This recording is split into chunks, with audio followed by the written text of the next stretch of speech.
días. Verás que hoy me he puesto chaqueta por dos razones. Porque es domingo y porque como es la última sesión de esta serie de grabaciones, quiero que te lleves una imagen buena y elegante de tu abuelo, que también se pone chaqueta. No me he puesto el pañuelo porque como estamos en verano, no hace falta. Vamos a ver. Ayer terminamos con la monarquía y empezamos hoy con la Segunda República. En este capitulillo vamos a hablar de la Segunda República y de la Guerra Civil, porque son dos cuestiones que lamentablemente están muy relacionadas. Lo primero que hizo la Segunda República al constituirse fue redactar una nueva constitución, lo que se llamó la Constitución de 1931. Ya te expliqué antes que una constitución es una ley muy general que delimita los marcos en donde se tiene que mover las siguientes leyes.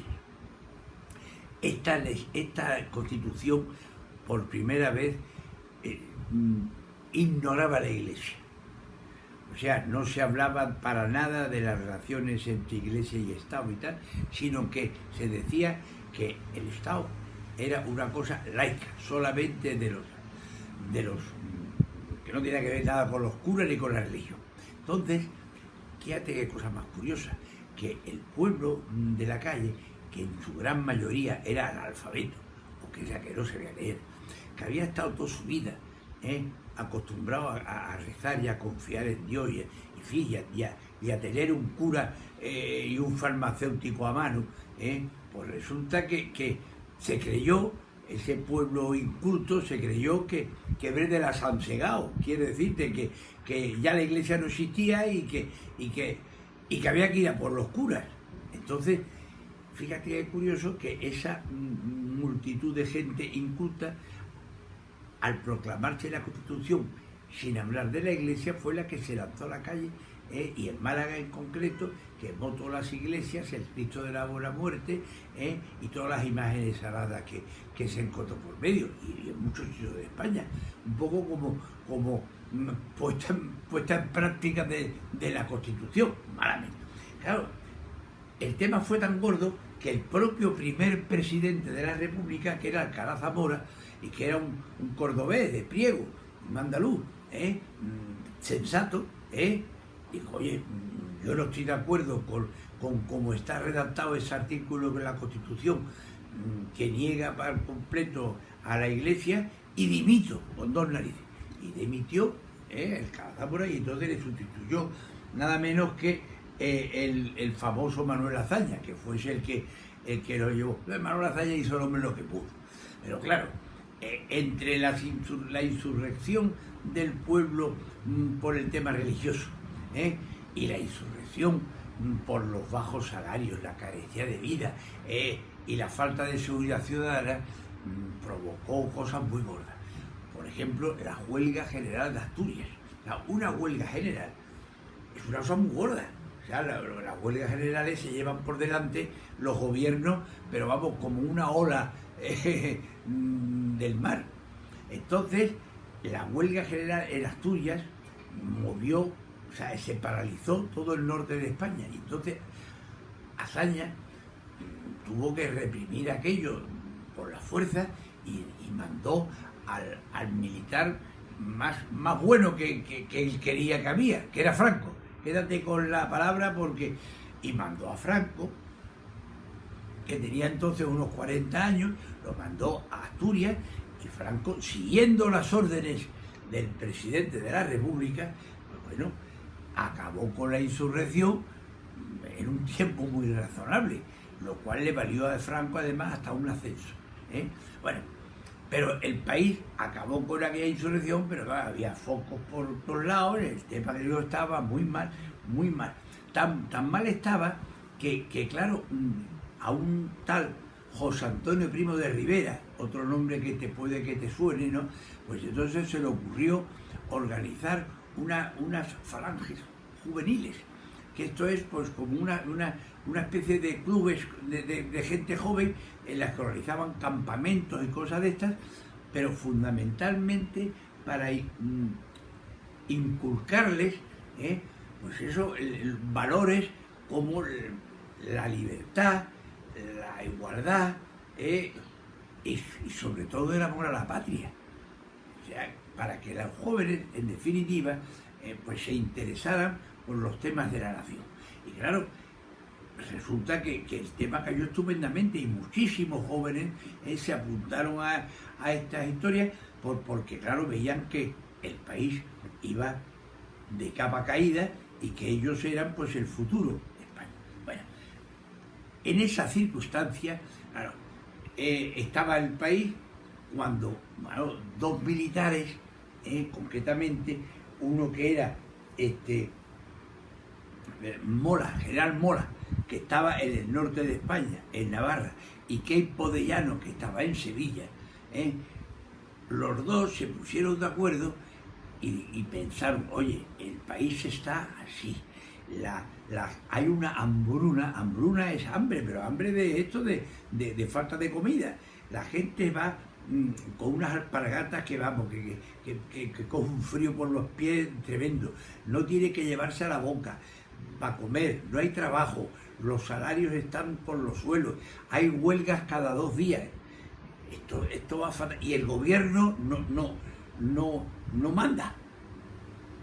Entonces, estos dos generales, Mola en Sevilla, en el norte, y Queipo de Llano en Sevilla, pues dijeron, aquí hay que dar, o sea, el país está en una situación que merece la pena dar un golpe de mano, un golpe de Estado, poner el ejército y hacerlo con el poder para echar a esta gente, porque si no, vamos cada vez más a peor. Estos dos generales, el echar, también querían meter a Franco, porque Franco tenía un prestigio enorme, pero como era un tío muy serio, ya fíjate lo que son las cosas.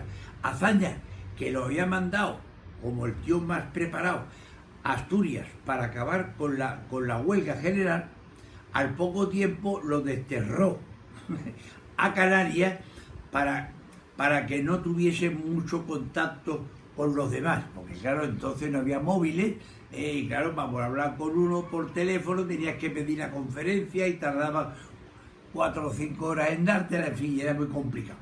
Y de Canarias, pues fíjate tú, que está muy lejos, al lado de África. Entonces, estos dos, Mola y Queipo de Llano, pues le dijeron a Francisco, se llama Francisco Franco, Paco, aquí hay que hacer algo y tal y cual. Y Paco decía, oye, mira, vamos a ver si se soluciona por las buenas. ¿Verdad?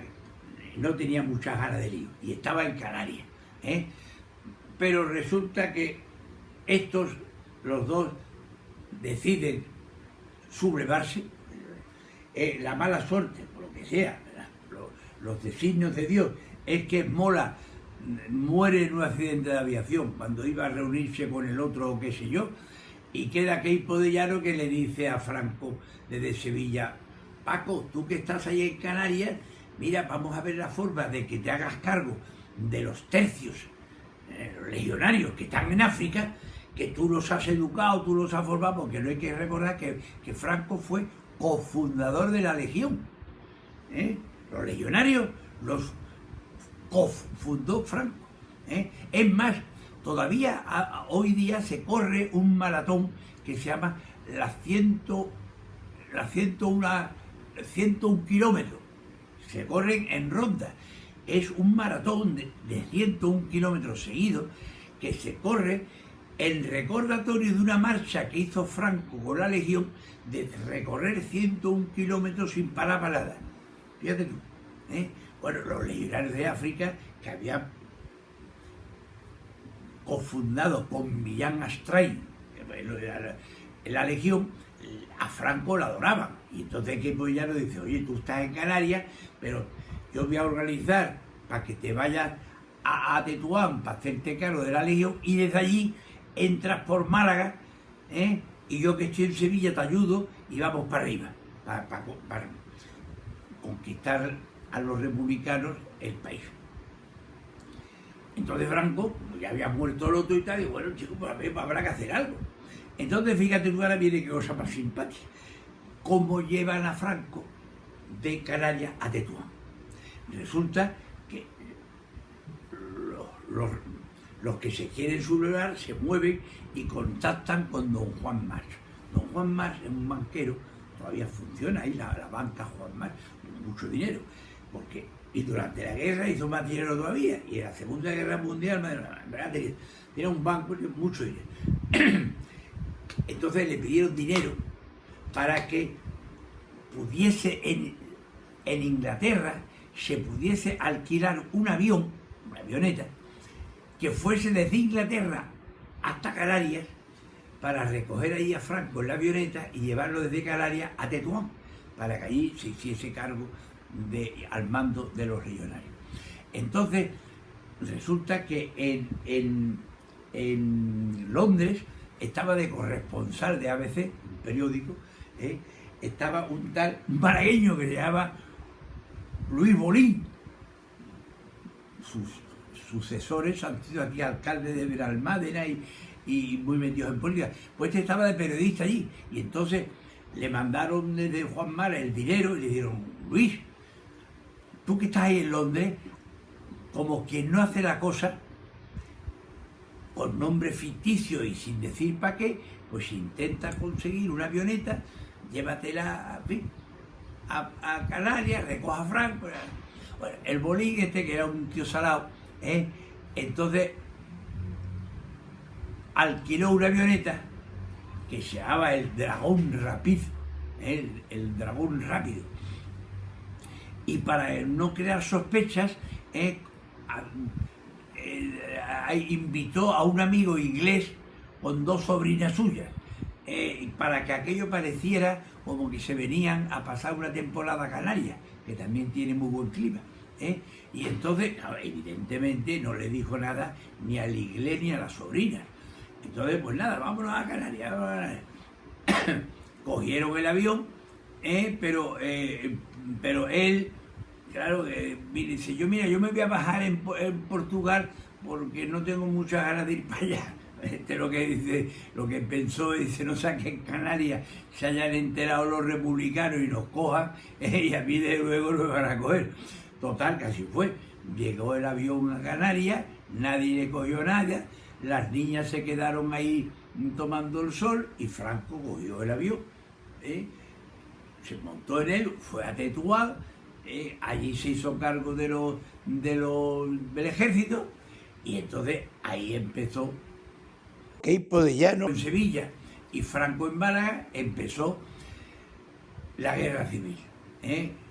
Realmente Franco era el cabecilla, junto con Queipo de Llano, de los sublevados, porque el poder realmente constituido era el poder de la República, por mal que no lo estuviera haciendo bien. Hombre, la guerra, Franco y sus muchachos creyeron que iba a durar poco. Pero bueno, cuando estaban subiendo hacia Madrid sin mayores problemas, resulta que el Alcázar de Toledo tienen problemas, y Franco, entonces, en vez de seguir para Madrid, para recuperar el Alcázar, lo recupera, pero entonces los republicanos se hacen fuertes en Madrid, resisten, buscan el apoyo de los rusos. Entonces Franco tiene que buscar el apoyo de los alemanes y de los italianos, y lo que podía haber terminado, pues no sé, pues como ahora dicen, como se quería Putin en Ucrania, lo que se creía que iba a ser de 2 días, lleva 2 años, y lo que te rondaré, Morena. La guerra duró 3 años, como todas las guerras, fue una cosa penosísima, cantidad de muertos, y bueno, y después el país quedar hecho unos zorros, con unas dificultades de recuperación enormes. Con esto terminamos la parte de la guerra. Yo no soy quien para justificar una guerra, porque todas las guerras son sangrientas, pero es muy bueno tener idea de que no se puede hablar de la guerra civil sin hablar previamente de la Segunda República, porque son dos circunstancias que están lamentablemente concatenadas, ¿eh?